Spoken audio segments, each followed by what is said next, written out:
Je le trouve très bien ce statut. Moi, ça me fait marrer. Zuckerberg, Steve Jobs, Bill Gates, ils n'ont pas attendu qu'il y ait un statut d'étudiant entrepreneur pour entreprendre. Bon. Mais ça, c'est la France. On a besoin de créer un statut. Que ce soit une façon de dire, vous pouvez être étudiant et entrepreneur, je trouve ça très bien. Prenons. Ça fait de mal à personne et ça permet de dire que cette idée est intéressante et importante.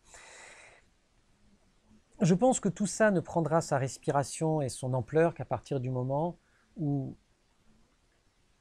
on aura, j'aime pas dire formé, et sensibiliser, c'est mou. Enfin, je pense que ça commence avant. Voilà. Parce qu'être entreprenant, c'est être capable d'apprendre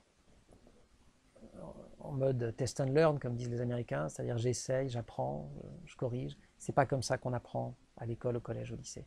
Être entrepreneur, entreprenant, c'est capable de prendre un risque en se disant, bah voilà, si je me casse la figure, je vais pas emporter les stigmates toute mon existence. On sait bien qu'en France, malheureusement, on n'est pas dans cette culture-là.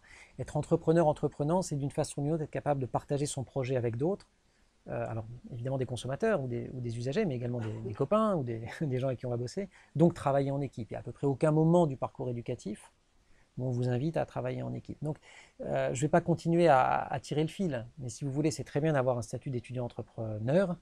Ce serait beaucoup mieux d'avoir une école qui invite à être entreprenant, et pas seulement entreprenant au sens business du terme, mais entreprenant intellectuellement, entreprenant scientifiquement, c'est-à-dire voilà, capable de prendre des initiatives, capable de se dire, ben voilà, je teste cette piste-là pour voir ce que ça donne.